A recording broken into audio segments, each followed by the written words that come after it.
স্বাগত একাত্তর জার্নালের সাথে আছি আমি রাকিব হাসান। দর্শক, সংবাদ পর্যালোচনা ভিত্তিক নিয়মিত অনুষ্ঠানে আমরা খবরের নানান বিশ্লেষণ করার চেষ্টা করি। পত্রপত্রিকা, টেলিভিশন, ডিজিটাল মিডিয়া এবং নিউজ পোর্টাল তো অবশ্যই সেই সমস্ত খবরের শিরোনাম যা থাকে সেগুলো আমরা জানিয়ে দেওয়ার চেষ্টা করি। একই সঙ্গে এই খবরের সঙ্গে যুক্ত মানুষদেরকে আমরা সংযুক্ত করে আমাদের আলোচনার টেবিলে এবং আমাদের স্টুডিও এবং অনলাইনে সংযুক্ত থাকা অতিথিরা সে সমস্ত খবরের গভীরে ঢোকেন এবং আমাদেরকেও সেই গভীরে নিয়ে যান।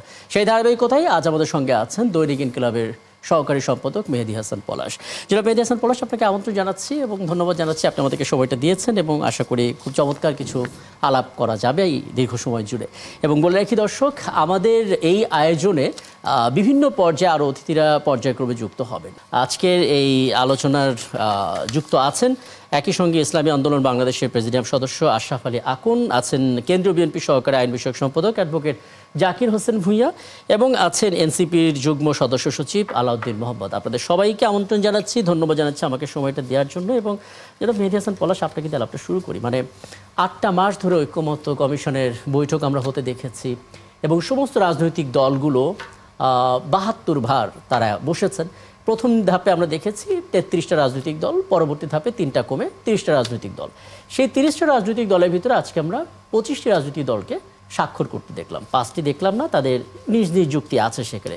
সার্বিকভাবে আপনি কোনো আশাবাদ দেখছেন কিনা এখানে? আসলে জুলাই সনদ বাস্তবায়ন করাটা এখন মূল লক্ষ্য, কাজেই মূল্যায়নটা। ধন্যবাদ আপনাকে। বাংলাদেশের জাতীয় ইতিহাসের জন্য আজকে একটি খুবই গুরুত্বপূর্ণ একটা দিন, যেটাকে আমরা বলতে পারি স্বর্ণাক্ষরে লেখা দিন। কারণ এই যে দীর্ঘ 15 বছরের ফ্যাসিবাদী শাসন পেরিয়ে গণতন্ত্রে উত্তরণের পথে যে আমাদের নানা বাধা বিঘ্ন ছিল, নানা মতভিন্নতা ছিল, সেই সব কিছু আমাদের রাজনীতিবিদরা দীর্ঘ দিন, আপনি যেটা বললেন যে অসংখ্য বৈঠক করে তাদের ভিতরে মতভিন্নতা কমিয়ে এনে ইভেন এই যে স্বাক্ষর নিয়েও কিন্তু অনেক কথা হয়েছে। গতকালও আমরা দেখেছি জামাতের নেতারা বলেছেন যে পিআর না হলে আমরা স্বাক্ষর করব না, বা এইটা না হলে করব না, এরকম নানা এসছে। তারপরেও যে আজকে তারা সবাই মিলে 25টি রাজনৈতিক দল স্বাক্ষর করেছে, এটা একটা খুবই বড় ঘটনা এবং এটা মনে করি যে আগামী দিনের রাজনীতির ক্ষেত্রে একটা বড় ব্যাপার। পাশাপাশি আরও কিছু ব্যাপার আছে, যেমন ধরেন আপনি বললেন যে কয়েকটা রাজনৈতিক দল করেনি, তো তাদের ভিত্তিতে আবার এই আজকে দেখলাম যে এই যে বামপন্থীরা যে রাজনৈতিক দলগুলো, তাদের একটা দাবি ছিল যে 7ই মার্চের ভাষণ, শেখ মুজিবুর রহমানের 7ই মার্চের ভাষণ এবং স্বাধীনতার যে ঘোষণাপত্র, সেটি যুক্ত না করাতে তারা এটা করে নাই। এখন আপনি নিউজে দেখালেন যে স্বাধীনতার ঘোষণাপত্র যুক্ত করা হলো। তো এই যুক্ত করাতে আবার একটা জটিলতা তৈরি করা হলো কিনা আমি জানি না। এখানে বিএনপির একজন নেতা আছেন, তিনি বলবেন, কারণ স্বাধীনতার ঘোষণাপত্রে কিন্তু খুব স্পষ্ট ভাষায় লেখা আছে যে শেখ মুজিবুর রহমান, বঙ্গবন্ধু শেখ মুজিবুর রহমান 1971 সালের 26শে মার্চ ঢাকায় যথাযথভাবে স্বাধীনতার ঘোষণা দিয়েছেন। তো যেহেতু বিএনপি দলীয়ভাবে মনে করে জিয়াউর রহমান স্বাধীনতার ঘোষক এবং পাশাপাশি শেখ মুজিবুর রহমান ঢাকায় স্বাধীনতার ঘোষণা আদৌ দিয়েছেন কিনা, এটা নিয়ে বেশ আমাদের ইতিহাসের বিতর্ক আছে। তো সেই জায়গায় আবার এইটা ঘোষণার ফলে আর একটা জটিলতা তৈরি হবে কিনা, সেটা একটা ব্যাপার আছে। একটু পরিষ্কার হয়ে আসি, তারপর এখান থেকে আলাপটা শুরু করি, যেহেতু অ্যাডভোকেট জাকির হোসেন। এখানে আমি আরেকটু কথা বলি। দেখেন, আজকে খুব এরকম একটা ঐতিহাসিক দিন শুরু হয়েছিল খুব বাজে একটা জায়গা থেকে। সেখানে আমি একটু কথাটা বলি। সেটা হলো যে আমরা দেখলাম যে জুলাই যোদ্ধা নামে একটা সংগঠনের তরফ থেকে, আমার না এখানে টকিং পয়েন্টে আমি জুলাই যোদ্ধাটা রেখেছি, কারণ এটা করে আলাদা করে জানতে চাই, কারণ জুলাই যোদ্ধাদের তালিকায় আমরা স্পষ্ট করতে পারিনি। তাহলে আমরা কিসের ভিত্তিতে আমি পুনর্বাসনের যে উদ্যোগ সেটা আসলে নিব, আমি এটা নিয়ে কথা বলবো। তবে তার আগে যেই অংশগুলো, অর্থাৎ স্বাধীনতার যে ঘোষণাপত্র, সেটাকে যে যুক্ত করা হয়েছে বা রেখে দেওয়া হয়েছে, বদলানো হয়নি বা বাদ দেওয়া হয়নি, এটার ইম্প্যাক্টটা কী পড়তে পারে সেটা একটু জানার চেষ্টা করি। জনাব অ্যাডভোকেট জাকির হোসেন ভূঁইয়া, আপনাকে আমন্ত্রণ জানাচ্ছি এবং অভিনন্দনও জানাচ্ছি বটে, কারণ আজকে একটা ঐতিহাসিক দিন। জুলাই সনদের মাধ্যমে নতুন বাংলাদেশের যাত্রা শুরু হলো এবং বলা হচ্ছে আর কোনো ফ্যাসিবাদের জন্ম এখানে হবে না এবং আমরা সভ্য জাতি হব, যেটা অনেকের ঈর্ষণীয় কারণও হয়ে উঠবো আমরা ধীরে ধীরে। যেটা আপনার কাছে জানতে চাই যে শুরুতে এই 150-এর 2 অনুচ্ছেদে যে 3টা অংশ রয়েছে, আপনি আইনের মানুষ, আপনি আরও ভালো জানবেন যে 5ম, 6ষ্ঠ এবং সপ্তম তফসিল, এই তিনটাই বাতিল করে দিয়েছিল আসলে জুলাই সনদে। পরবর্তীতে বাম দলগুলো আপত্তি করলো, তখন পঞ্চম আর ষষ্ঠটা বাদ দেওয়া হলো, অর্থাৎ 7ই মার্চের ভাষণটা এবং একই সঙ্গে বঙ্গবন্ধু দেয়া স্বাধীনতার ঘোষণা, এরকম একটা কথা ছিল, এই দুটোকে বাদ দিয়ে রাখা হলো 10ই এপ্রিল 1971 মুজিবনগর সরকারের জারি করা স্বাধীনতার ঘোষণাপত্র। স্বাধীনতার ঘোষণাপত্রটাই যদি জারি থাকে, আপনি আসলে নতুন কোনো সংকট এখানে দেখেন কিনা? কারণ এখানের ভাষাগুলো তো আপনি শুনলেন, মেহেদী হাসান পলাশ বললেন। জি, ধন্যবাদ আপনাকে, ধন্যবাদ একাত্তর টিভি যারা দেখছেন, আলোচক যারা আছেন সবাইকে ধন্যবাদ। আসসালামু আলাইকুম। যে আসলে আজকে বাংলাদেশের ইতিহাসে একটি বিশাল অর্জনের দিন। আজকের এই বহুল কাঙ্ক্ষিত জাতীয় জুলাই সনদ 2025 আজকে বাস্তবায়নের মধ্য দিয়ে, স্বাক্ষরের মধ্য দিয়ে এটা বাংলাদেশের ইতিহাসকে বিশ্বের দরবারে নতুন ভাবে পরিচিতি করবে। এবং আমাদের প্রধান উপদেষ্টা খুব চমৎকার ভাবে বলেছেন যে এই জুলাই সনদ এই স্বাক্ষরের মধ্য দিয়ে, জুলাই সনদ বাস্তবায়নের মধ্য দিয়ে পৃথিবীর মানুষ জানবে, দেখবে এবং শিখবে। আমাদের এখান থেকে তারা জানবে এবং আমরা একটা সভ্য জাতি হিসাবে প্রতিষ্ঠা পাবো। এবং এরই মধ্য দিয়ে আগামী নির্বাচন 2026-এর ফেব্রুয়ারি প্রথমার্ধে যে নির্বাচনটা হবে, তার মধ্য দিয়ে, এই স্বাক্ষরের মধ্য দিয়ে সুস্পষ্ট হলো। জনগণের মধ্যে অনেক ধরনের প্রভাব ছিল যে নির্বাচন আদৌ হবে কিনা, কিভাবে হবে, সেই বিষয়টা আজকে প্রধান উপদেষ্টা পরিষ্কার করে দিয়েছেন। এবং জুলাই সনদে আজকে যেই ভিত্তিপ্রস্তর স্থাপনের মধ্য দিয়ে একটি অবাধ সামনে নির্বাচন হবে এবং সেই নির্বাচনের মধ্য দিয়ে বাংলাদেশের মানুষ তার গণতান্ত্রিক অধিকার ফিরে পাবে। দীর্ঘ 17 বছর কষ্ট, জুলুম, হত্যা, নির্যাতন, গুমের মধ্য দিয়ে নতুন বাংলাদেশের স্বপ্ন দেখে মানুষ সেটা শিখবে। এবং প্রধান উপদেষ্টা বলেছিলেন এটা পাঠ্যক্রমে, হ্যাঁ, এবং এই প্রত্যাশা আসলে সবাই করছে। কিন্তু যেটা আপনার কাছে সুনির্দিষ্টভাবে জানতে চাই, তাহলে আলাপটা এগোতে সুবিধা হয়, সেটা হচ্ছে স্বাধীনতার ঘোষণাপত্র, সেটা আসলে ঠিকঠাক রাখা হয়েছে আসলে এই জুলাই সনদে? স্বাধীনতার ঘোষণাপত্রটা আজকে যেভাবে বলা হচ্ছে, এটা কিন্তু পরিষ্কার বিষয় না কিন্তু। কারণ বাংলাদেশ স্বাধীনতার ঘোষণা, শহীদ রাষ্ট্রপতি জিয়াউর রহমান স্বাধীনতার ঘোষণা দিয়েছেন, এইটা সর্বজন বিদিত। সো এইখানের মধ্যে সর্বজন স্বীকৃত যে বিষয়টি, সেটা নিয়ে আসলে এখানে প্রশ্নের কিছু নাই। এটা বাংলাদেশের জনগণ সবাই জানে বিষয়টা। এখন আরো এই বিষয়টা যখন ফাইনাল করা হবে, তখন জিনিসটা জানা যাবে এখানে আসলে কি সন্নিবেশ করা হচ্ছে। না, এখানে আমি অ্যাডভোকেট জাকির হোসেন, আমি আপনাকে সরাসরি প্রশ্নটা করতে চাই। আপনি তো মানে স্বাধীনতার যে ঘোষণাপত্র, আপনি একজন আইনজীবী হিসাবে অবশ্যই জানেন স্বাধীনতার ঘোষণাপত্রটা কি। এবং স্বাধীনতার ঘোষণাপত্রে পরিষ্কারভাবে বলা আছে যে এই 1971 সালের 26শে মার্চ বঙ্গবন্ধু শেখ মুজিবুর রহমান ঢাকায় যথাযথভাবে স্বাধীনতার ঘোষণা দিয়েছিলেন। তো সেই যে বিষয়টা, সেইখান থেকে আপনারা তো মানে বিএনপি দলীয়ভাবে তার অবস্থান হলো আপনার শহীদ প্রেসিডেন্ট জিয়াউর রহমান স্বাধীনতার ঘোষক। তো যদি এই স্বাধীনতার ঘোষণাপত্র মানে আমাদের এই জুলাই সনদের মধ্যে থাকে, এবং জুলাই সনদের মধ্যে থাকার অর্থ হলো যে সংবিধানের পরবর্তী সংবিধানের তফসিলের ভিতরে এটা সংযুক্ত হবে, তো সেটা কি আপনারা মেনে নেবেন কিনা? আমি সরাসরি আপনার কাছে, যে আসলে কি এই বিএনপি অথবা এই নেতৃত্ব পরবর্তীতে সত্যিকার অর্থেই এই সনদ কিংবা একটা যে ঐকমত্যের দলিলের উপর কতটুকু আস্থা রাখবে? এবং আমরা বিএনপি প্রসঙ্গে একটু পরে আসি। জনাব আলাউদ্দিন মোহাম্মদ, আপনি যদি একটু বলেন মেহেদী হাসান পলাশ যে পয়েন্টগুলো বললেন, যে সামনে সম্ভাবনা আছে কিনা আসলে স্বাক্ষর করার। আমাকে একটু অনেকগুলো প্রশ্ন করেছেন, আমি একটু সংক্ষেপে এবং দ্রুত। জি, এখন এই অ্যাটিটিউডের পর কিন্তু আমাদের মধ্যে একটা মানে ভাবোদয় হলো যে আসলে কি মানে আমাদের যদি যে দাবিটা ছিল যে আমরা মিনিমাম বাস্তবায়নের যে একটা খসড়া, সেটা প্রকাশ করার পূর্বে এই সনদে স্বাক্ষর করে কি আমরা জিম্মি হয়ে যাব কিনা, এবং জাতির সামনে আমরা জাতির সাথে প্রতারণা করছি অথবা জুলাইয়ের সাথে প্রতারণা করছি, এই ধরনের কোনো ইমেজও আসে কিনা। কারণ বাংলাদেশের অতীতের যে অভিজ্ঞতা আমাদেরকে যেটা শিখায় যে এই ধরনের আপনার মানে শুধু বাকওয়াজির উপর আস্থা রেখে জাতি বারবার প্রতারিত হয়েছে। তো সেই প্রেক্ষাপটে আমরা সিদ্ধান্ত নিয়েছিলাম, আমরা দাবি জানিয়েছিলাম যে আমাদের যেহেতু সরকার করবেই এবং জুলাই সনদ বাস্তবায়ন আদেশ হবেই, তো কিভাবে হবে না, মানে এটা কবে হবে, এই টাইমলাইনটা আমাদের যে প্রত্যাশা ছিল, এটা খুব বেশি আপনার বড় দাবি ছিল না। দ্বিতীয়ত হলো যে আমরা বিশ্বাস করি যে সরকার যেহেতু অনেকগুলো রাজনৈতিক দল মিলে 25টি দল মিলে ইতিমধ্যে স্বাক্ষর হয়েছে, এবং তারাও কিন্তু একটা আস্থার জায়গা নিয়ে স্বাক্ষর করেছে। সবারই কিন্তু একই কনসার্ন যে এই সনদটা আইনি ভিত্তি পাবে এবং জুলাই সনদ বাস্তবায়ন আদেশ দিয়েই গণভোটে যাবে। তখন আমাদের জায়গাটা ছিল উই আর ভেরি সিরিয়াস যে আসলে এটা এনশিওর না করে আসলে স্বাক্ষর করাটা আমরা মানে যথোপযুক্ত মনে করিনি।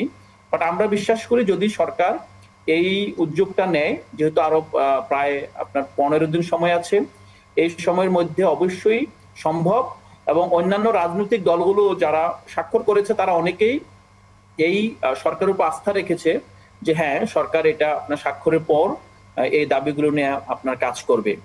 আমাদের এখানে আরেকটা বড় চ্যালেঞ্জ ছিল, সেটা হলো যে যদি আপনার গতকাল ঐকমত্য কমিশনের মেয়াদ না বাড়ানো হতো তাহলে কিন্তু আজকে স্বাক্ষরের মাধ্যমে ঐকমত্য কমিশন একরকম বিলুপ্ত হয়ে যেত, তাদের আর অথরিটি থাকতো না। তাহলে আমরা পরবর্তীতে এই বাস্তবায়ন পদ্ধতি নিয়ে আসলে কার কাছে যেতাম, এটা কিন্তু একটা বড় প্রশ্ন। তাহলে আমি আলোচনাটা যেহেতু একটা দীর্ঘ আলাপের মধ্যে আমরা চলে যাচ্ছি, আমি কি এখানে এভাবে কনক্লুশন করতে পারি যে আপনারা আসলে যেহেতু ঐকমত্য কমিশনের সময়টা বাড়ানো হয়েছে, আলোচনা জারি রাখার সুযোগ আছে, তার মানে আপনারা এখনই জুলাই সনদে স্বাক্ষর আর করবেন না এরকম অবস্থানে নেই, আপনার আলোচনার মাধ্যমে হয়তো সিদ্ধান্তে পরিবর্তন হতে পারে এরকম? অবশ্যই অবশ্যই আমরা কখনোই বলিনি স্বাক্ষর করব না, আমরা বলছি স্বাক্ষরের আগে আমরা এই বিষয়গুলো আমরা দেখতে চাই, আমরা না করি নাই কখনো। আচ্ছা, আমি এই একটু আশরাফ আলী আকুন আপনার কাছে আসতে চাই এবং দুঃখ প্রকাশ করছি কারণ দীর্ঘ সময় ধরে আসলে আপনাকে অপেক্ষায় রেখেছি, কারণ আসলে আলোচনাগুলো ধাপে ধাপে আমরা কভার করছিলাম।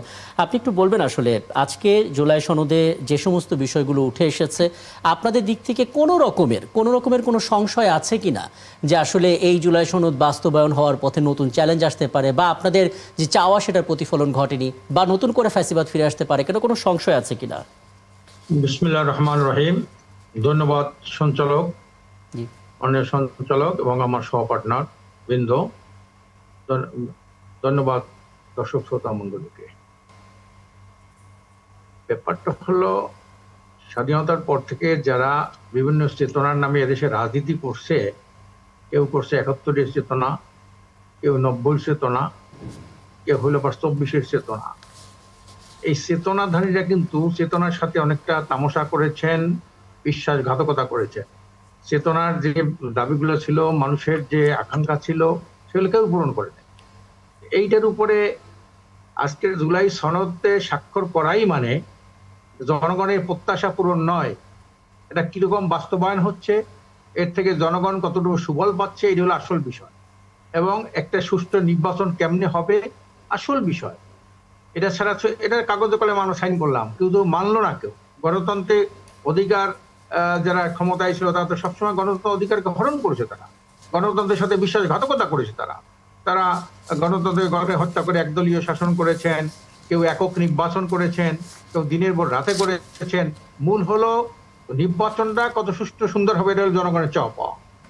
এই যত সংঘাত সংকট সৃষ্টি হয়েছে সব কিন্তু নির্বাচন কেন্দ্র করেই করা হয়েছে। এই নির্বাচনের মাধ্যমে এক এক সময় একটা নির্বাচনের মধ্যে যে অরাজকতা তারা করেছে, এর পরিপ্রেক্ষিতে একটা পরবর্তী একটা ঘটনা। আগে তো অনেক কিছু হয়েছে, এখন কি আশাবাদ পাচ্ছেন? এখন কি আশাবাদ পাচ্ছেন? আগে তো অনেকে অনেক কিছুই করেছে। আশাবাদ তো এক জিনিস, আশা তো অনেক কিছুই করে আশাবাদ, কিন্তু সেটা বাস্তবায়ন তো বড় জিনিস। আশাবাদ তো এটা একটা ভৌতিক জিনিস, সেটা তো বড় কিছু না।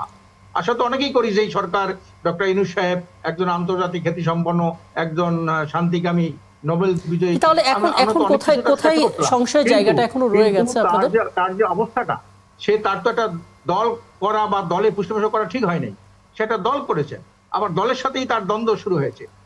ওনাদেরকে নিয়ে যায় কোথায়? ওনাদেরকে নিয়ে যায় জাতিসংঘে, হ্যাঁ, বিভিন্ন প্রোগ্রামে। এরাই তো এই ঘটনা তো ঠিক হয় নাই। আজকে কারা ওনারা বললেন আমরা ওনাকে খবর দিয়ে নিয়ে আসলাম, ওনারা ছাত্ররা তাদেরকে খবর দিয়ে নিয়ে আসলো, যারা নিয়ে আসলো তাদেরকে উনি উপদেষ্টা বানাইলো। এবং ওনার কিছু এনজিওদের নিয়ন্ত্রিত কিছু এনজিও, গ্রামীণ ব্যাংক, গ্রামীণ ফোন, এইটা সেটা ইত্যাদি, তাদেরকে উনি উপদেষ্টা বানাইলেন। আজকে কতগুলো অতি বয়সী এবং কিছু আছে ইমেচিউর।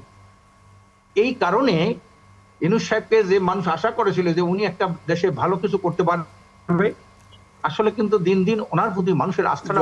এখন আমি আপনার কাছে একটা প্রশ্ন করতে চাচ্ছি, সেটা হলো যে একটি ইসলামিক রাজনৈতিক দলের নেতা হিসাবে এই জুলাই সনদে, মানে আপনারা তো ইসলামী শাসনতন্ত্রের কথা বলেন, আপনাদের দলের আগের নামও ছিল ইসলামী শাসনতন্ত্র আন্দোলন, সেই জায়গা থেকে আপনাদের যে ইসলামের পার্সপেক্টিভে প্রত্যাশা এই সনদের মধ্যে কতটুকু মানে মিট হয়েছে? স্পেশালি আমি এই প্রশ্নটা করতে চাই, কয়েকটি বিএনপি সহ কয়েকটি রাজনৈতিক দল যখন সংস্কার প্রস্তাব আসে তারা বলেছিল যে সংবিধানে আল্লাহর উপর আস্থা বিশ্বাস যেটা ছিল প্রেসিডেন্ট জিয়াউর রহমান সংযোজন করেছিল সেটা আবার রিইনস্টেট করার ব্যাপারে, কিন্তু পরবর্তীতে এই যেটা সনদ হলো সেখানে আমরা সেটা দেখলাম না। তো সামগ্রিকভাবে আপনি ইসলামী সংগঠনের নেতা হিসেবে আপনারা যে ইসলামের কথা বলেন সেই পার্সপেক্টিভ এই সনদে কতটুকু মিট আপ হয়েছে? এই সনদ দিয়ে তো আমরা যদি সুষ্ঠু নির্বাচন হয় সেই নির্বাচনে আমরা ইস্তেহারে আমাদের দাবি দাওয়াগুলো উল্লেখ করব, জনগণ তার পক্ষে ভোট দিলে আমরা ক্ষমতায় যাব, ভোট না দিলে আমরা যে অবস্থায় সেখানে থাকবো। কাজে এখানে তো এই সরকার তো সেই ইসলামী সরকার নেই, অন্তর্বর্তী সরকার তো ইসলামী সরকার না, তারা তো ওয়েস্টমিনিস্টার লেভেলের ওয়েস্টমিনিস্টার আদলেরই সরকার, ওইটাই তারা করতেছে। যেমন আপনি দেখেন মানে উচ্চকক্ষ আপার হাউস এইটাতে বাংলাদেশে প্রয়োজন হয় না, অন্যরা দেখা গেল কিছু দল এইটাকে কোত্থেকে একটা আমদানি করলো উচ্চকক্ষ, এটা দরকারটা কি বলেন? 300 এমপি, তার মধ্যে 90 থেকে 95 ভাগই দুর্নীতির সাথে আকণ্ঠ নিমজ্জিত। এটা রিপোর্ট, সারা দুনিয়ায় আন্তর্জাতিক দেশীয় জরিপ বলেন এটা রিপোর্ট। আপনি একটা পাইলট প্রজেক্ট করতে পারেন, একটা জায়গা থেকে আপনি নেন যে এই যে সরকার যখন ক্ষমতায় ছিল ওই অঞ্চলটায় তাদের মন্ত্রী এমপি নেতা কর্মীরা কত দুর্নীতি করেছে। কাজে যেখানে 300 লোকের ভরণ পোষণ করা, দুর্নীতি শুরু করে দেওয়া দেশের জন্য জাতির জন্য একটা কলঙ্ক, সেখানে আর 100 কোনো কাজ নাই। আপার হাউসের কোনো আসলেই মূলত কোনো কাজ নাই, সেখানে তারা আইন প্রণয়ন করতে পারবে না, আইনের ব্যাপারে সুপারিশ করতে পারবে না, আইন আটকাই রাখতে পারবে না। তাদের একটা কি হইলো, সংবিধান সংসদের জন্য আপনার সংখ্যাগরিষ্ঠ অর্জনের জন্য তারা ভোট দিতে পারে, এ হলো আপনার আপার হাউস। সেখানে যারা লোয়ার হাউসে যারা সংখ্যাগরিষ্ঠ হবে তারাই কিন্তু আপার হাউসে বেশি যাবে। এই যে ঘটনাটা, এইটা কিন্তু আমরা বারবার প্রতিবাদ করেছি। আচ্ছা, বুঝতে পারছি আপনাদের জায়গা থেকে আসলে প্রতিবাদ করেছেন, এবং সেই প্রতিবাদের বিষয় নিয়ে আমরাও প্রতিবেদন তৈরি করেছি। যেহেতু ঐকমত্য কমিশনের সময়টা বাড়ানো হয়েছে, নিশ্চয়ই ধাপে ধাপে এগুলোও মীমাংসা হবে, যেহেতু একটা দীর্ঘ সময় অনেক কিছুই আসলে মীমাংসার দিকে গেল। আমি আরেকটা বিষয় নিয়ে একটু কথা বলতে চাই। আমরা আজকে যেটা প্রায় সবকটা গণমাধ্যম দেখলাম এবং আমরা লাইভ করেছি যে ক্ষোভে বিক্ষোভের মধ্য দিয়ে জুলাই সনদের এই অঙ্গীকারনামার 5ম দফা সংশোধন হলো। কি ছিল আমরা দেখতে পেলাম, যেই সংশোধনের বিষয়টা যুক্ত হচ্ছে সেখানে আওয়ামী ফ্যাসিবাদ বিরোধী গণতান্ত্রিক সংগ্রামে গুম খুন এবং নির্যাতনের শিকার হওয়া ব্যক্তিদেরকে তাদের যে দাবি, সেই দাবিগুলো মেনে নেওয়া হয়েছে। অর্থাৎ আওয়ামী ফ্যাসিবাদ বিরোধী শব্দটা যুক্ত করা হয়েছিল, আগে শুধু ফ্যাসিবাদ ছিল। তারপর জুলাই আহতদের রাষ্ট্রীয় বীর এই উপাধিটা যুক্ত করা হলো, মাসিক ভাতা এটা যুক্ত করা হলো, আইনগত দায়মুক্তি অর্থাৎ আহত বীর যোদ্ধাদের আইনগত দায়মুক্তি, মৌলিক অধিকার সুরক্ষা, সাথে নিরাপত্তা নিশ্চিত করা, এই 6টা বিষয় আসলে নতুন দফায় যুক্ত করা হলো। প্রথম কথা, আমি একটু যারা জাকির হোসেন ভূঁইয়া আপনার কাছে আসি, এবং মেহেদী হাসান পলাশ আপনিও যুক্ত হতে পারেন এই আলাপের যে কোনো পর্যায়ে। সেটা হচ্ছে, জাকির হোসেন ভূঁইয়া, আমরা তো জুলাই যোদ্ধা নামটা শুনতে পাচ্ছি, এবং এই জুলাই যোদ্ধা নামটা যখন আমরা বলছি তখন কিন্তু আমরা জানতে পারছি না সামষ্টিকভাবে তাদের সংখ্যাটা কত এবং তাদের পরিচয়ের জায়গাটা কি। ধাপে ধাপে আমরা একটা ডেটাবেস তৈরি করা, আমরা পুনর্বাসন হোক, মাসিক ভাতা হোক, আমরা নিরাপত্তা জোরদার করা হোক, একই সঙ্গে আমরা রাষ্ট্রীয় সম্মাননা সহ নানা কিছু তাদেরকে দিতে চাই, আমরা তাদের কাছে ঋণী, কিন্তু দেবটা কিভাবে আমরা তো তালিকাটাই তো পারছি না। এবং আজকের দিনে, একটা ঐতিহাসিক দিনে তাদের সঙ্গে যেটা হলো, এটাও তো কাম্য না। সার্বিক বিবেচনা আপনার পর্যবেক্ষণ জানতে চাই শুরুতে। আমি এখানে একটা জাকির হোসেন ভূঁইয়া, আজকের এই যে জুলাই সনদে যে স্বাক্ষরটা ছিল, আজকে একটা বিশাল অনুষ্ঠান এবং এটা জাতির জন্য একটা বিশাল বিষয় ছিল। সেখানে আজকে এই ধরনের জুলাই যোদ্ধারা, সেখানে তাদেরকে আহত করা হলো, তাদেরকে টিয়ার সেল এই ধরনের নিক্ষেপ করা হলো, এই ধরনের দেখলাম আমরা বিভিন্ন মিডিয়া আপনাদের মধ্য দিয়ে। তো বিষয়টি হলো আসলে এইটা 1 বছরের ঊর্ধ্বকাল হয়ে গেল, কিন্তু এইটাকে স্পেসিফিক্যালি কারা কি অবস্থায় ছিল, জুলাই যোদ্ধাদের কি পজিশন ছিল, কিভাবে ছিলেন, কতজন ছিলেন, এই বিষয়গুলি আসলে লিস্ট থাকা উচিত ছিল। এবং এত বড় একটা অনুষ্ঠান, এখানে কিন্তু আসলে এই অনুষ্ঠানটার যে প্রেক্ষাপটে হয়েছিল, আমি মনে করি যে এত বড় একটা অনুষ্ঠানের অনেক কিছুই মিসিং ছিল, এবং সেখানের মধ্যে এই ধরনের একটা ঘটনা ঘটতে পারে, এখানে এটা আহত হওয়া, এখানে হাসপাতালে ভর্তি হওয়া, বিষয়গুলি আসলে অনাকাঙ্ক্ষিত ছিল। এবং এটা আমার মনে হয় কর্তৃপক্ষ যারা এখানে দায়িত্ব নিয়োজিত ছিলেন, তাদের এখানে কোনোভাবেই কোনো হেলামি ছিল কিনা এটা দেখার বিষয় আছে। এবং এই ধরনের একটা অবস্থা হওয়া আদৌ ঠিক হয়নি আজকের এই প্রেক্ষাপটে। কারণ যারা যোদ্ধা ছিলেন, তাদেরকে নিয়ে এইভাবে করাটা ঠিক হয় নাই, এটা আমি মনে করি। না, এবং এইটা এখানে আজকে- জনাব জাকির হোসেন আমি একটু আপনার এর জন্য ক্লিয়ার করি। এই যে একটা টার্মস বলা হচ্ছে যে জুলাই যোদ্ধা, জি। তো আমাদের আগে প্রথমেই বুঝতে হবে জুলাই যোদ্ধা কারা। এই যে এখানে যে 3টা রাজনৈতিক দল আছে এবং যে 33টা রাজনৈতিক দল যারা এই আলোচনাটা মানে এই সংগ্রামটা করেছে, তারাও তো সেখানেও তো জুলাই যোদ্ধা আছে, অর্থাৎ বিএনপি, জামাত, এনসিপি এবং অন্যান্য যে সমস্ত তারাও, অর্থাৎ তারা যেহেতু সই করেছে, তাহলে আজকে যারা যেই মানে হামলাটা করলো এই জুলাই যোদ্ধা কারা, এটা আমরা কি ফাইন্ড আউট করেছি কিনা, নাম্বার 1। নাম্বার 2 হলো আজকে প্রধান, আমি বলি আপনাকে ক্লিয়ার করি যে প্রধান উপদেষ্টার প্রোগ্রাম, সেখানে কিন্তু রাষ্ট্রের সর্বোচ্চ নিরাপত্তা থাকার কথা, তাহলে কয়েক হাজার লোক কি করে এই নিরাপত্তা ডেঙিয়ে চলে গেল?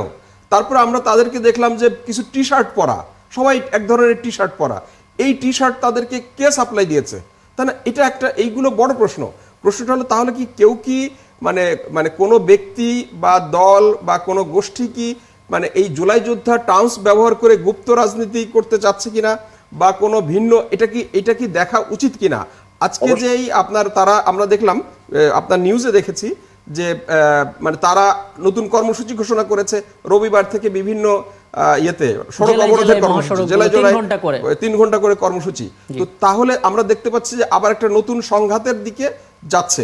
তাহলে এরা কারা? মানে এই জুলাই যোদ্ধা, যদি জুলাই যোদ্ধা তো বিএনপিতে আছে, এনসিপিতে আছে, জামাতে আছে এবং অন্যান্য সমস্ত রাজনৈতিক দলে আছে, তাহলে এই যে জুলাই যোদ্ধা যারা এই কর্মসূচি ঘোষণা করছে তাদেরও তো একটা পরিচয় আছে নিশ্চয়ই। তাহলে তারা কারা, এই আইডেন্টিফাই করাটা কি খুবই মানে অত্যন্ত জরুরি কিনা? তারা কি ভিন্ন কোনো ন্যারেটিভ দিয়ে একটা নির্বাচন যখন যাচ্ছে এটা অনিশ্চিত করার চেষ্টা করছে কিনা? এটা একটু জনাব জাকির হোসেন ভূঁইয়া।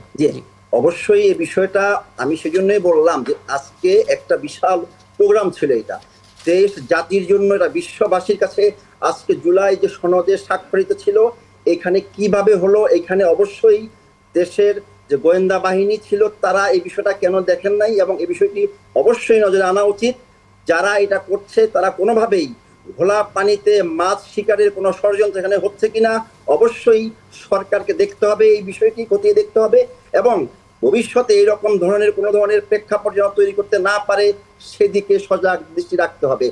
কারা সেই জুলাই যোদ্ধা, তাদের কি পরিচয়, তাদের কি অবস্থান, এসব পরিষ্কার করে জাতির সামনে বিষয়টি উত্থাপন করা উচিত বলে আমি মনে করি, এবং এটা করা উচিত ইমিডিয়েট, এই বিষয়টি নিয়ে দেখা উচিত বলে আমি মনে করি। আচ্ছা, এক্ষেত্রে যদি একটু আলাউদ্দিন মোহাম্মদ আপনি যুক্ত করেন, মানে এনসিপি বিভিন্ন সময় বিভিন্ন প্রেক্ষাপটে যারা আন্দোলন করে তাদের পাশে গিয়ে সেগুলোতে একাত্মতা প্রকাশ করে যৌক্তিকভাবে বিবেচনায় নিয়ে, কিন্তু আজকে যখন আমরা দেখতে পাচ্ছি যে জুলাই যোদ্ধা হিসেবে যারা নিজেদের দাবিটার জন্য মাঠে নামছে, তাদের দিক থেকে আসলে আপনাদের অবস্থানটা কি? মানে আমরা আসলে আপনাদের দিক থেকে খুব স্পষ্ট করে বলেছেন কি কি কারণে আপনারা আসলে জুলাই সনদে স্বাক্ষর করতে চাচ্ছেন না, কিন্তু আমরা আসলে আপনাদের বক্তব্যে, কথাবার্তায় বিভিন্ন সময় নির্বাচন কেন্দ্রিক পিআর প্রসঙ্গে আসি, কিন্তু জুলাই যোদ্ধাদের নিয়ে খুব একটা কথা বলতে আসলে এনসিপির কাছ থেকে আমরা দেখি না, যতটা অন্যান্য প্রসঙ্গে দেখি।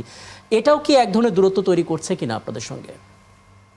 না, প্রথমত জুলাই যোদ্ধাদের সাথে আমাদের কার্যত বড় দূরত্ব নেই, কারণ আপনি নিশ্চয়ই অবগত আছেন যে এনসিপি থেকে এই উত্তরটা জানতে চাচ্ছি। এই বিষয়টা যেহেতু নোট অফ ডিসেন্ট এখানে আছে, এই বিষয়টা সরাসরি মেনে নেওয়ার সুযোগ নাই, কারণ এখানে স্বাধীনতার ঘোষণা দিয়েছেন শহীদ রাষ্ট্রপতি জিয়াউর রহমান।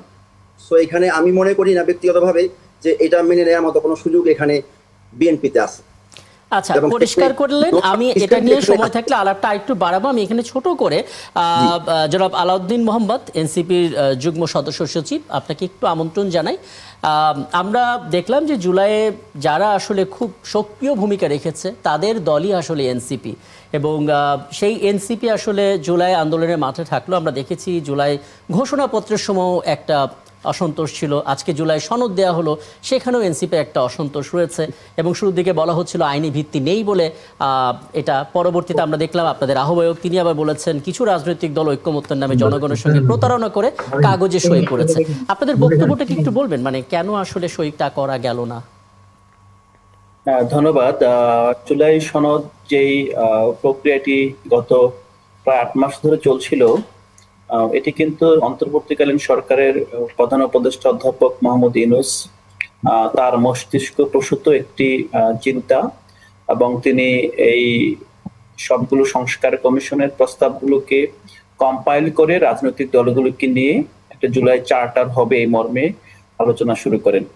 তো আলোচনা শুরুতে আমরা দেখেছি তিনি রাজনৈতিক দলগুলোকে যে স্প্রেডশিট দিয়েছিলেন, সেখানে এই জুলাই সনদ কিভাবে বাস্তবায়ন হবে তার মোটা দাগে 4টি অপশন তিনি উল্লেখ করেন। প্রথমটি ছিল গণপরিষদ, দ্বিতীয়টি ছিল গণভোট, তৃতীয়টি ছিল অর্ডিন্যান্স এবং চতুর্থটি ছিল আপনার পরবর্তী সংসদে 2/3 সংখ্যাগরিষ্ঠতার মাধ্যমে বাস্তবায়ন। এই যে 4টি অপশন, এই অপশনটি মাথায় রেখে জাতীয় নাগরিক কমিটি তখন যে সময় শুরু হয়, তখন তারা সরকারের সাথে এই ঐকমত্য কমিশনের যেই কমিশনগুলো আহ্বান করেছিল সংস্কার প্রস্তাব, তারা সংস্কার প্রস্তাব দেয়। পরবর্তীতে যখন রাজনৈতিক দল হয়, তখন আমরা রাজনৈতিক দল হিসেবে ঐকমত্য কমিশনের যেই আপনার রাজনৈতিক দলগুলোর মধ্যকার যে সংলাপ, সেই সংলাপে শুরু থেকেই শেষ পর্যন্ত অবস্থান নেয়, উইথ দ্যাট হোপ দ্যাট যেহেতু এখানে গণপরিষদের অপশন আছে, গণভোটের অপশন আছে, এই অপশনগুলো ঐকমত্য কমিশনে বিশদভাবে আলোচিত হবে এবং জুলাই সনদ বাস্তবায়নের জন্য সর্বোত্তম যে পদ্ধতি বেছে নেওয়ার সুযোগ থাকবে, সেই পদ্ধতিটি এই ঐকমত্য কমিশন প্রস্তাব করবে অথবা বাস্তবায়ন করবে, বাস্তবায়নের জন্য সুপারিশ করবে। এই প্রেক্ষাপটে আমাদের পুরো আলাপ আলোচনার পর যখন সর্বশেষ অধিবেশন হলো ঐকমত্য কমিশনের বাস্তবায়ন প্রক্রিয়া নিয়ে, আমরা দেখেছি রাজনৈতিক দলগুলো সংবিধান এবং পরবর্তী সংসদে গিয়ে যে 2/3 মাধ্যমেই এগুলো বাস্তবায়নের একমাত্র পদ্ধতি, সেই জায়গা থেকে সরে এসে গণভোট পর্যন্ত তারা এখানে রাজি হলেন যে গণভোটের মাধ্যমে। আচ্ছা জনাব আলাউদ্দিন মোহাম্মদ, আমি এই জায়গায় আপনাকে একটু থামাই, একটা ছোট্ট বিরতিতে যেতে হচ্ছে, আমি আলাপটা এখান থেকেই এগোবো, কিন্তু আপনি শুধু আমাকে যখন বিরতি থেকে ফিরে আসবো তখন এই জায়গাটা একটু স্পষ্ট করবেন যে আপনাদের কেন মনে হচ্ছে যে কিছু রাজনৈতিক দলকে সুবিধা দেওয়া হচ্ছে, মানে এই মানে কনফিউশনের জায়গাটা আসলে কেন তৈরি হলো সেটা একটু স্পষ্ট করার চেষ্টা করবো বিরতির পর ফিরে এসে। এবং দর্শক আপনারা আছেন 71 জানালে ছোট্ট একটা বিরতির পর ফিরছি, আমাদের সঙ্গে থাকবেন। আমাদের সঙ্গে আমাদের অতিথিরা আছেন এবং আমরা কথা বলছিলাম এনসিপির যুগ্ম সদস্য সচিব আলাউদ্দিন মোহাম্মদের সঙ্গে। আলাউদ্দিন মোহাম্মদ, আপনার সঙ্গে একটা বিষয় নিয়ে আলাপ হচ্ছিল, সাথে আরো কিছু হয়তো মেহেদী হাসান প্রশ্ন যুক্ত করতে যাচ্ছেন। আমি আলাউদ্দিন মোহাম্মদ, আপনি যে প্রশ্নটা করেছেন, আমি আরো কয়েকটি ছোট ছোট প্রশ্ন রাখতে চাই, তিনি একবারে যদি উত্তর দেন ভালো হয় আমার মনে হয়। প্রথমত, এই জুলাই সনদ স্বাক্ষরের আরো কয়েকটা দিন বাকি আছে, আপনারা আজকে করেন নাই, বাট সামনে করার কোনো সম্ভাবনা আছে কিনা, এটা একটা। দ্বিতীয়ত, আমরা সোশ্যাল মিডিয়ায় দেখতে পাচ্ছি যে খুব আলোচনা যে এনসিপি ট্রেন মিস করে ফেলেছে বা জুলাই সনদ স্বাক্ষর না করলে তারা রাজনীতিতে অপাংতে ও অপ্রাসঙ্গিক হয়ে পড়তে পারে, আপনি সেরকম কিছু মনে করেন কিনা? 3 নম্বর, একটা ছোট বড় প্রশ্ন, যদি জুলাই সনদে আপনারা স্বাক্ষর করতে নাই পারেন এবং এভাবেই যদি জুলাই সনদ এগিয়ে চলে যায় আপনাদেরকে ফেলে রেখেই, তো সেই ক্ষেত্রে আপনাদের নির্বাচনে অংশগ্রহণ মানে এভাবে আপনারা করবেন কিনা, যে আপনারা জুলাই সনদে স্বাক্ষর করলেন না কিন্তু এভাবেই নির্বাচনে চলে গেল, সেক্ষেত্রে এটা আপনাদের নির্বাচনে অংশগ্রহণ করা এবং না করার উপর কোনো প্রভাব পড়বে কিনা? লাস্ট ছোট্ট একটা প্রশ্ন, আপনাদের যিনি হাসনাত আব্দুল্লাহ, তিনি বলেছেন যে কিছু কিছু রাজনৈতিক দল এনসিপির সাথে জুলাই সনদ স্বাক্ষর নিয়ে প্রতারণা করেছে, জামাত ইসলামের নায়েবে আমিরও বলেছেন, যদিও ভিন্ন একটি প্রেক্ষাপট। আমার প্রশ্নটা হলো যে কারা আপনাদের সাথে প্রতারণা করেছে এবং কিভাবে প্রতারণা করেছে, একটু যদি উত্তর দেন। জি, আলাউদ্দিন মোহাম্মদ। ধন্যবাদ পলাশ ভাই। আমি যেই প্রেক্ষাপটটি বলছিলাম সেখান থেকে শুরু করি। তো মূলত লাস্ট কয়েক সপ্তাহ যে আলাপ আলোচনা হচ্ছিল, আপনি জানেন যে এটা 15 তারিখে স্বাক্ষর অনুষ্ঠান ছিল, এটাকে আরো 2 দিন বাড়ানো হয়েছে পার্টিসিপেশনের স্বার্থে। কিন্তু আমরা দেখেছি আসলে পার্টিসিপেশনটা বড় বিষয় না, এখানে মূলত নেগোসিয়েশনটা আরো কত কম্প্যাক্ট করা যায় এবং এটাকে আরো কিছু অর্থবহ অর্জনের দিকে কিভাবে নিয়ে যাওয়া যায়, সেটা এখানে একটা বড় ভূমিকা রেখেছে। এখন আমাদের যেই দাবি ছিল, বিশেষত ঐকমত্য কমিশনের যে লাস্ট সেশন, আপনি যদি সেখানকার আমাদের নেতা আক্তার হোসেনের বক্তব্যের পরপর বিএনপির স্থায়ী কমিটির সদস্য জনাব সালাউদ্দিন আহমেদের যে বক্তব্য, এবং এই বক্তব্যটা পুরো জাতির সামনে একটি লাইভ ব্রডকাস্টে উনি প্রধান উপদেষ্টার দিকে যেভাবে যেই অ্যাটিটিউডে কথা বলেছেন, এই অ্যাটিটিউড এই তরুণ প্রজন্মের রাজনীতিবিদ হিসেবে আমাদের মাঝে সত্যিকার অর্থেই একটা সংশয় এবং প্রশ্ন উত্তরণ হয়ে পূর্বোত্তর যে দুইটা সংগঠন বৈষম্যবিরোধী ছাত্র আন্দোলন এবং জাতীয় নাগরিক কমিটি, আমাদের দুইটা সংগঠনই জুলাই যোদ্ধাদের জন্য সেল ছিল। আর একটু জুলাই যোদ্ধা টার্ম নিয়ে কথা হয়েছে। জুলাই যোদ্ধা হলো সরকার প্রদত্ত যে সার্টিফিকেট যারা পেয়েছে এবং ভাতা পাচ্ছেন, 3 ধরনের জুলাই যোদ্ধা স্বীকৃত সরকারি দলিল মোতাবেক আর কি। তো সেটা একটা সরকারের ডেফিনেশন আছে জুলাই যোদ্ধা কারা। আর আমাদের সাথে মানে আমরা গণঅভ্যুত্থানের পরে দেখি যে সবাই সব দায় আমাদের উপর চাপিয়ে দিচ্ছে যে না, ওদের সরকার পুনর্বাসন করবে অথবা সরকার তাদের দেখভাল করবে। এই সরকারের আমরা সরকার গঠনে ভূমিকা পালন করেছে, তার মানে এই না যে সরকার আমাদের সব কথা শুনে। আপনারা নিশ্চয় অবগত আছেন যেই এখন যে লিস্টটা এখন আছে, সেই লিস্টটা তৈরি করেছে বৈষম্যবিরোধী ছাত্র আন্দোলনের আপনার স্বাস্থ্য বিষয়ক উপকমিটি, যেটা স্বাস্থ্য মন্ত্রণালয়ের সাথে যৌথভাবে যে ডাটাবেসটা করেছে। আনফরচুনেটলি সেই ডাটাবেসটার পরে এখন পর্যন্ত সেখানে নতুন কোনো এডিশন কিংবা ডাটা স্ক্রিনিং অথবা ডাটা মাইনিং করে এটাকে একটা কোনো আপনার ফাইনাল কোনো রূপ দেওয়া হয়নি। সো এইটা আসলে এটা খুব অন্যায় হবে যদি আমাদের দিকে এই বলাটা হয় যে আসলে আমরা কেন দায় নিতে পারিনি। আমরা তাদের জন্য কাজ করেছি। দায় নিতে কথা বলা হচ্ছে না জনাব আলাউদ্দিন মোহাম্মদ, কণ্ঠস্বরের কথা বলা হচ্ছে। এমপিভুক্ত শিক্ষার্থীদের প্রসঙ্গে, শিক্ষকদের প্রসঙ্গে একটু পরে আসবো। আপনারা কিন্তু এমপিভুক্ত শিক্ষকদের যে দাবি, সে দাবির সঙ্গে আপনারা কথা বলেছেন, আপনাদের সুরটা পাওয়া গেছে।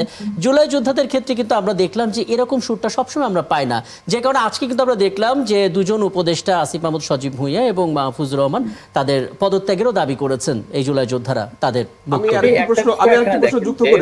আরেকটি প্রশ্ন যুক্ত করে দিই আপনাকে। আপনারা জুলাইয়ের যারা মানে ক্ষতিগ্রস্ত শহীদ তাদের পুনর্বাসনের জন্য একটা ফাউন্ডেশন করে তাদেরকে বিভিন্ন ধরনের সহায়তার একটা উদ্যোগ নিয়েছিলেন, তো সেই উদ্যোগটা হঠাৎ করে থেমে গেল কেন? আমরা আর তার কার্যক্রম দেখতে পাচ্ছি না। আপনারা বলতে কি আমাদের এনসিপির তরফ থেকে, এনসিপির যারা এই জুলাইয়ের সাথে যারা জড়িত, ওই যে মীর স্নিগ্ধের নেতৃত্বে একটা গ্রুপ, যেখানে এনসিপির কেন হবে? এটা তো সরকারের ফাউন্ডেশন, সরকার করে দিচ্ছে। না, এনসিপিতে যারা আসলে আমরা দেখতে পাই, যারা আসলে সেই সময় ভিডিও বার্তায় উজ্জীবিত করেছেন সবাইকে, সেই মানুষগুলোকে আমরা এনসিপিকে কোট করছি না, আমরা বলছি সেই সমস্ত মানুষগুলোকে নিয়ে এত আয়োজন করে একটা ফান্ডিং করা হলো, এখন আমরা শুনতেই পাচ্ছি না আসলে এটার।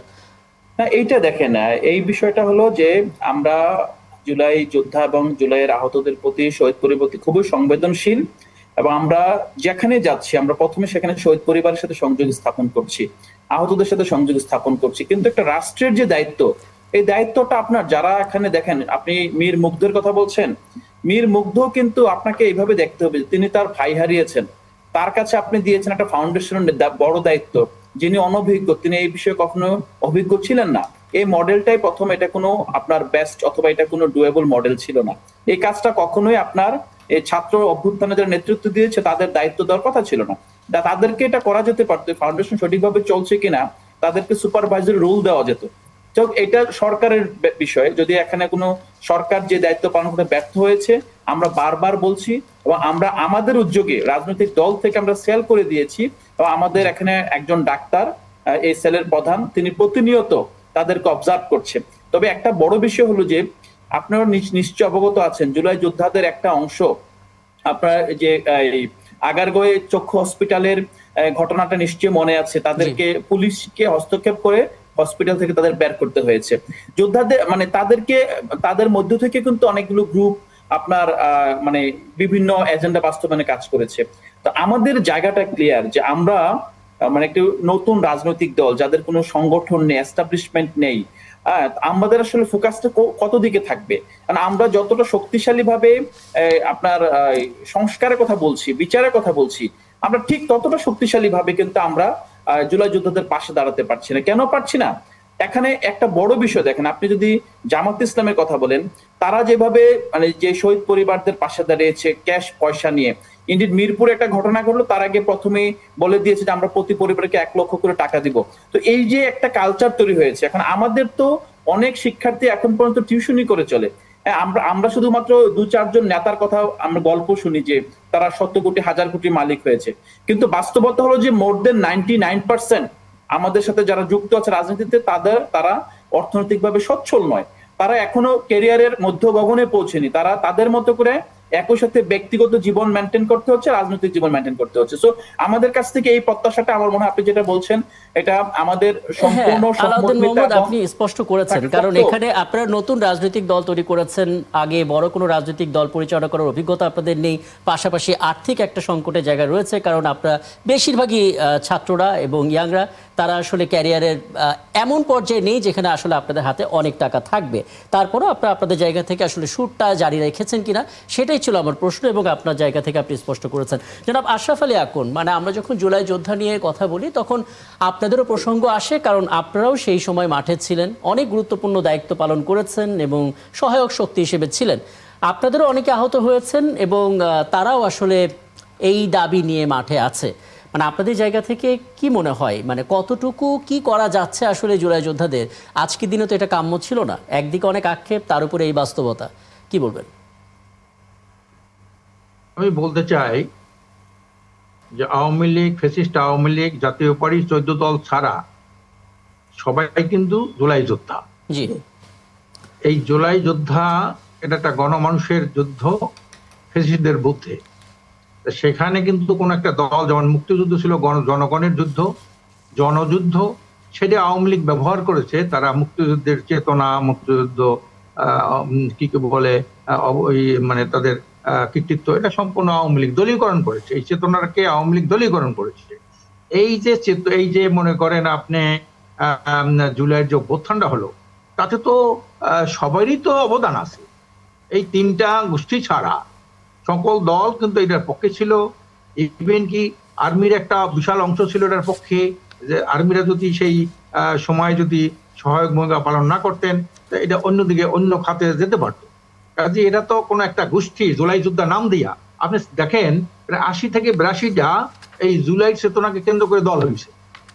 ছোট বড় দলের অভাব নাই, যেমন মুক্তিযুদ্ধের নাম দিয়া অনেকগুলো দল হয়েছে। কাজে এই জন্য আমি মনে করি এই চেতনার বাণিজ্য বেশি দিন চলে না।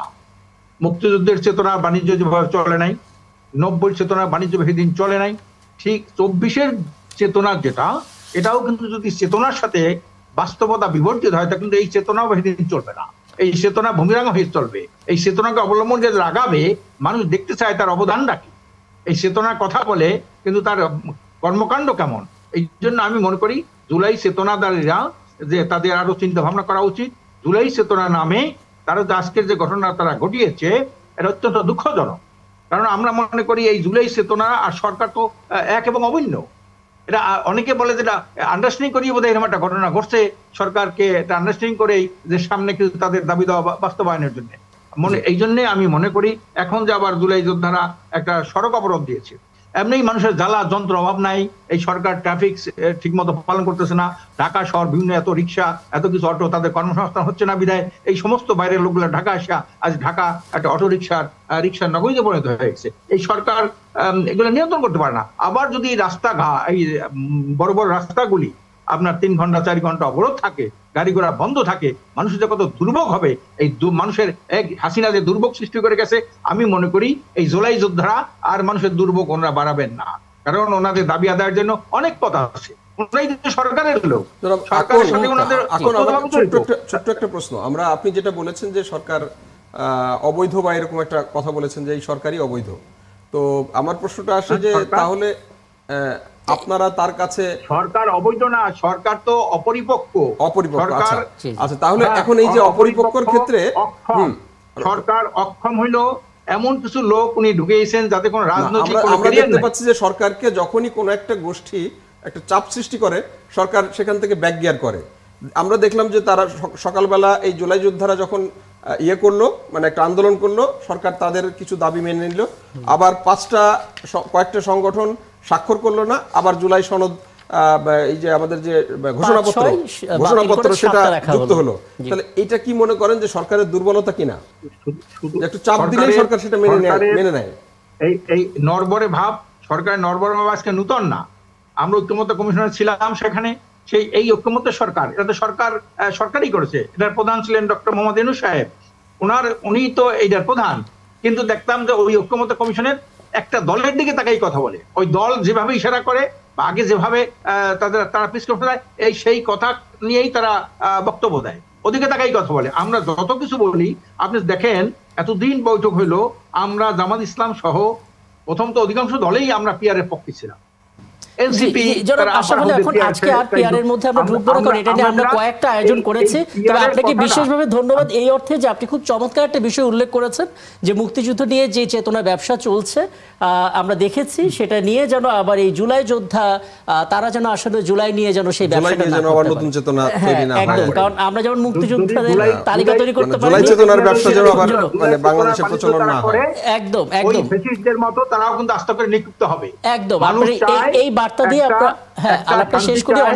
অনেক কৃতজ্ঞতা, কারণ আরো অনেকগুলো বিষয় নিয়ে আমাদের কথা বলতে হবে। অনেক ধন্যবাদ আপনাদের তিনজনকে আমাকে সময়টা দেওয়ার জন্য। নিশ্চয়ই পরবর্তীতে আরো কথা হবে। দর্শক, আপনারা আছেন ৭১ জার্নালে, আরো একটা বিরতি নিচ্ছি, আমাদের সঙ্গে থাকবেন। ধন্যবাদ সাথে থাকার জন্য। ৭১ জার্নালে আপনারা আছেন, রাকিব হাসান আপনাদের সঙ্গে আছে এবং আমার সঙ্গে আছেন দৈনিক ইনকিলাবের সহকারী সম্পাদক মেহেদী হাসান পলাশ, এবং এই পর্যায়ে আমাদের সঙ্গে যুক্ত হবেন চট্টগ্রাম বিশ্ববিদ্যালয়ের রাজনীতি বিজ্ঞান বিভাগের অধ্যাপক এজিএম নিয়াজউদ্দিন। এবং বলে রাখি দর্শক, ঠিক এই মুহূর্তে জাতি গঠনের যারা কারিগর, সেই শিক্ষকরা এখন রাজপথে, তারা শহীদ মিনারের সামনে অবস্থান করছেন এবং গেল কয়েকদিন ধরে তারা এভাবে আছেন ঝড় বৃষ্টি উপেক্ষা করে, এবং তাদের দাবিগুলো যেটা আছে সেটিও আসলে নানাভাবে যৌক্তিক বলেই মনে হবে, কারণ শিক্ষকদের বেতন ভাতার যে অবস্থা সেটা গোটা এশিয়ার মধ্যে বাংলাদেশই সবচেয়ে কম আমরা যতটুকু জানি, এবং বলা হচ্ছে যে এবার বাড়ি ভাড়া 500 টাকা বাড়ানো হয়েছে, যা রীতিমতো তামাশার শামিল মনে করছেন শিক্ষকরা। এমন একদিনে বাড়ি ভাড়া 500 টাকা বাড়ানো হয়েছে যেটা ছিল 5 অক্টোবর বিশ্ব শিক্ষক দিবস, এবং শিক্ষকদের যে বেতন ভাতা সেটা বাড়ানোর আশ্বাসও দেওয়া হয়েছিল দফায় দফায়, কিন্তু আসলে কোনো সরকারি তাদের সেই দাবিটা পূরণ করতে পারেনি। যখন বাস্তবতা, তখন একটু কথা বলতে চাই। জনাব এজিএম নিয়াজউদ্দিন, আপনাকে আমন্ত্রণ জানাচ্ছি, ধন্যবাদ জানাচ্ছি, আপনি আমাদেরকে সময়টা দিচ্ছেন। আপনি নিজে একজন শিক্ষক এবং অন্যান্য শিক্ষকরাও তারা আসলে ঠিক এই মুহূর্তে আন্দোলনে আছেন। অত্যন্ত মানবেতর বিষয়গুলো সামনে আসছে। যে বেতনের কাঠামো আমরা শুনতে পাচ্ছি সেটা দিয়ে আসলে দৈনিক জীবন পরিচালনা করাটাই দুরূহ। কাজেই সেই জায়গা থেকে আসলে মানে জটিলতার কি ব্যাখ্যা দিবেন? এটা কি কৃত্রিম সংকট তৈরি করা? আমরা কি অনেক দাবি তো আমরা পূরণ করি, শিক্ষকদের ক্ষেত্রে আসলে আমাদের মনোযোগটা কতখানি এবং আমাদের শিক্ষা ব্যবস্থার উপরেই বা কি ধরনের প্রভাব পড়ছে সেক্ষেত্রে? ধন্যবাদ আপনার এই প্রশ্নের জন্য। আমরা সত্যিকার অর্থেই যদি দেখি শিক্ষক, শিক্ষা ব্যবস্থা এবং আমাদের যে টোটাল যে এই যে কাঠামো, এবং আজকে যে প্রশ্ন নিয়ে শুরু করলেন শুরুতেই, যে শিক্ষকরা আন্দোলন করছে এবং এই আন্দোলনের মধ্যে দিয়ে তারা তাদের যে বাড়ি ভাড়ার জন্য আন্দোলন করতে হচ্ছে শিক্ষকদের, এই রকম একটা পরিস্থিতিতে আমরা যাচ্ছি। স্বাধীনতার প্রায় আমরা 55 বছর চলছে আমাদের, এবং আমাদের শিক্ষা ব্যবস্থা যদি দৃষ্টি দিই আমরা, তাহলে দেখতে পাবো যে আসলে বাস্তব পরিস্থিতি কি। আপনি বর্তমান সরকারের এই সময়ে আমাদের কিন্তু অনেক এক বড় আকাঙ্ক্ষা নিয়েই ছাত্র শিক্ষকদের মধ্যে তৈরি হয়েছে, কিন্তু আমরা যদি দেখতে চাই যে এই যতগুলো কমিশন, 11টারও বেশি কমিশন করা হয়েছে, তার মধ্যে শিক্ষা নিয়ে কোনো কমিশন করা হয়নি, এবং এটা যে কতটা গুরুত্ব শিক্ষা ব্যবস্থার প্রতি কতটা গুরুত্ব প্রয়োগ করা হচ্ছে তারাই আমরা দেখতে পাই। আমরা আমরা এবারের ফলাফলের বিষয় আছে এবং সম্প্রতি শিক্ষকদের উপর যে মুখী আচরণ, এগুলো সত্যিকার অর্থে দুঃখজনক।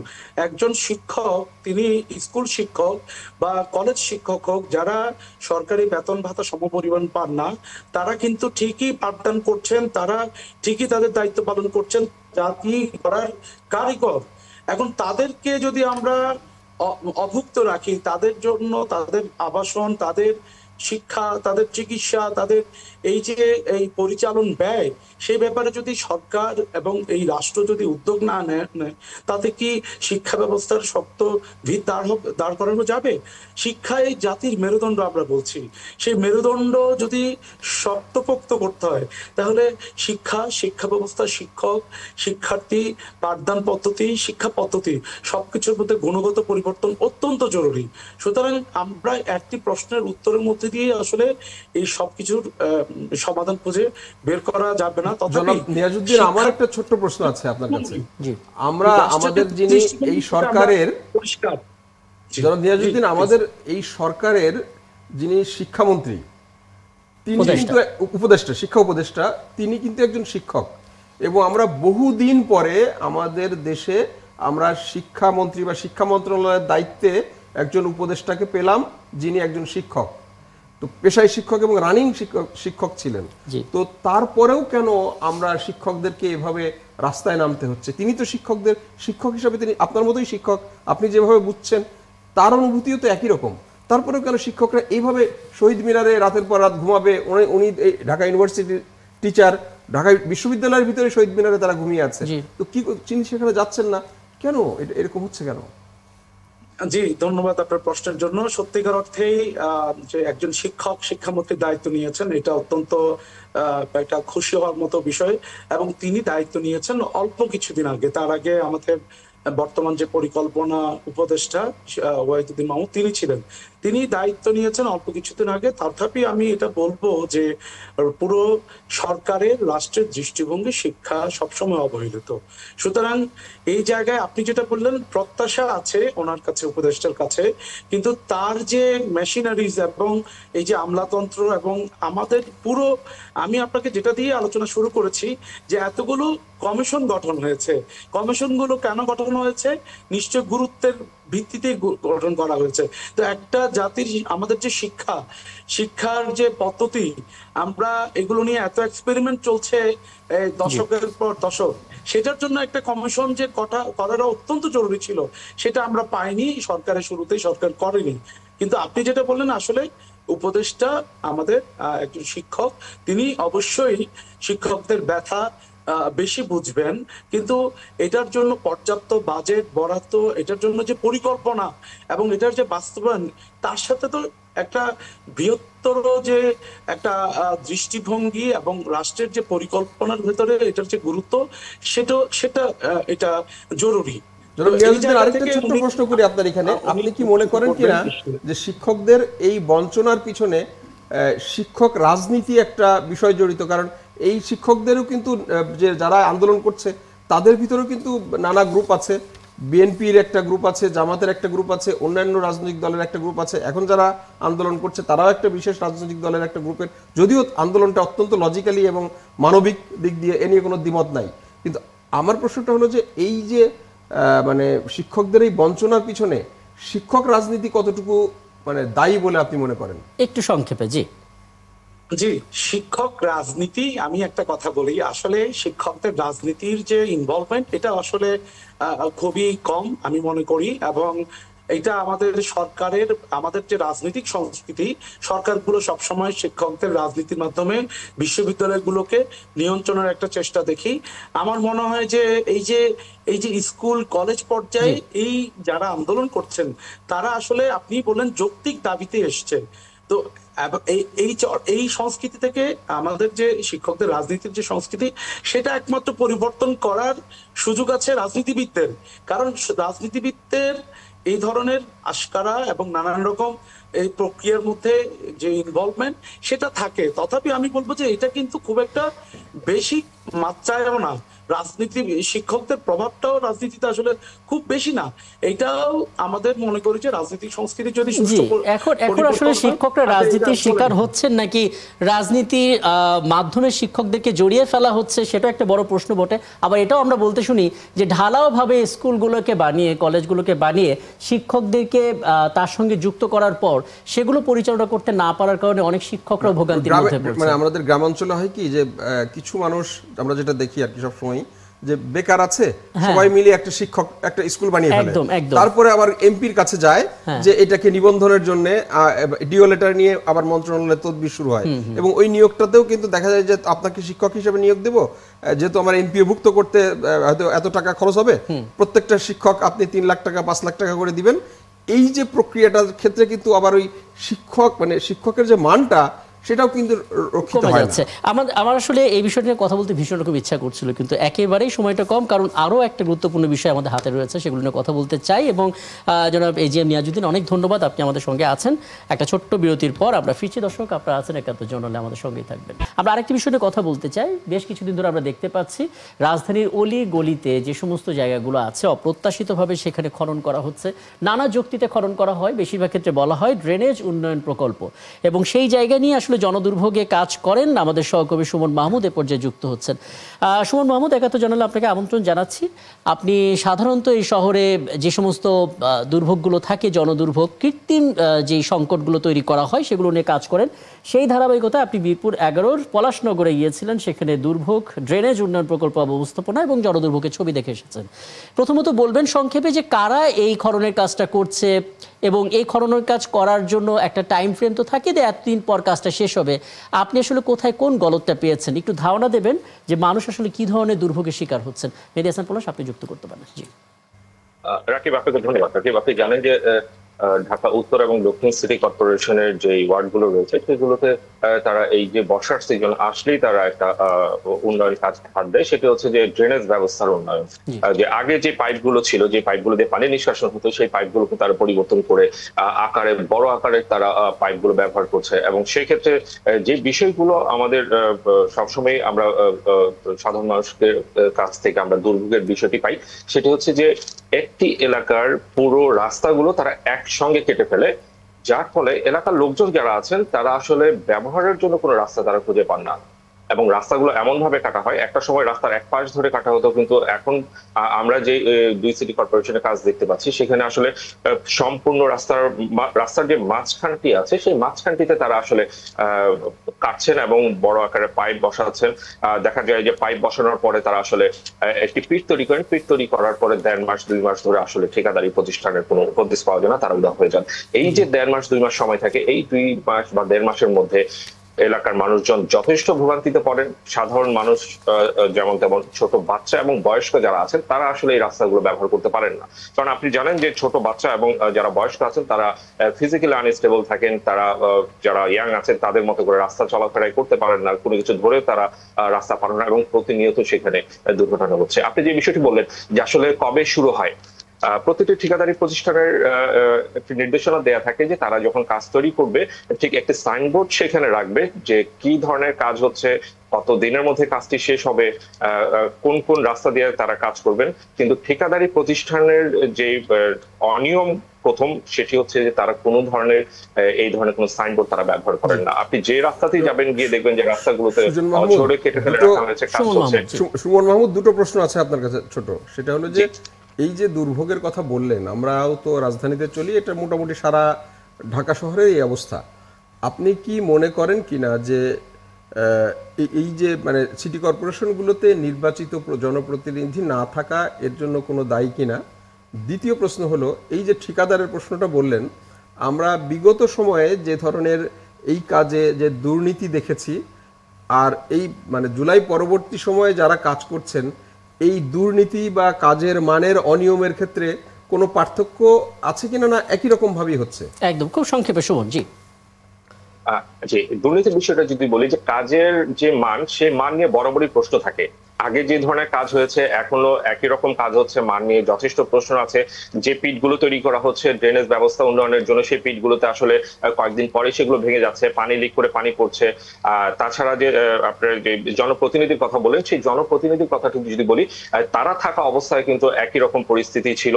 এবং তারা থাকা অবস্থায় আমি দুই সিটি কর্পোরেশনে বেশ কিছু রাস্তা পেয়েছি, যে রাস্তাগুলো গত 20-25 বছর ধরে কোনো ধরনের উন্নয়ন কাজ হয়নি। মূল বিষয়টি যদি আমি এক কথায় বলতে চাই, যে সিটি কর্পোরেশন উন্নয়ন করে, সিটি কর্পোরেশন ড্রেনেজ ব্যবস্থা তৈরি করে, ড্রেন ওরা উন্নয়ন করে, কিন্তু সেখানে নাগরিক সুবিধার যে বিষয়টি আছে সেই বিষয়টিতে তারা ন্যূনতম প্রাধান্য দেয় না, যার কারণে নাগরিক ভোগান্তি দিনকে দিন বেড়ে যাচ্ছে। এবং উন্নয়ন কাজে যখন হাত দেয়, নাগরিক ভোগান্তি তখন কয়েক গুণ বেড়ে যায় এবং লোকজন জানে না আসলে একটি কাজ শুরু হবার কতদিন পরে সেটি শেষ হবে। অনেক ধন্যবাদ সুমন মাহমুদ, এবং ধন্যবাদ এই অর্থে যে আপনি আসলে এই দুর্ভোগী চিত্রগুলো ধারাবাহিকভাবে তুলে আনছেন, যেটা আসলে সাংবাদিক হিসেবে আসলে আমরা করতেই পারি, এর বেশি কিছু তো না। এবং আমরা রিপোর্ট করতে গিয়ে দেখি যে এখানে যে রাস্তা সিটি কর্পোরেশন কাটছে, কিছুদিন পর সেটাই ওয়াসা কাটছে, সেদিন পর সেটাই আবার দেখা। আমি যে এলাকাতে থাকি, মানে কেএম দাস লেনে, সেখানে একটা বিপুল অংশ কেটে ফেলেছে এবং এই কেটে এটা ফেলে রেখেছে 3-4 মাস। মানে এটা যে কবে বাকিটুকু শেষ করবে, কবে যে এটার কাজ করবে, এটা কেউ জানে না। মানে এই যে একটা ব্যাপার, এই যে আমরা একটা মানে গান আছে না যে আমাকে পোড়াতে যদি এত লাগে ভালো, ঢাকার রাজপথগুলো বলে যে আমাকে কাটতে যদি এত লাগে ভালো, কাটো আরো কাটো। অনেক ধন্যবাদ মেহেদী হাসান পলাশ, একটা দীর্ঘ সময় দিলেন এবং অনেক গুরুত্বপূর্ণ প্রশ্ন আপনি নিজে আমার হয়ে করে দিয়েছেন। নিশ্চয়ই সামনে কোনো আয়োজন আবারও কথা হবে আপনার সঙ্গে। দর্শক, আপনারা ছিলেন ৭১ জানালে এবং আগামীকাল দেখা হবে আবারও, আমাদের সঙ্গে থাকবেন।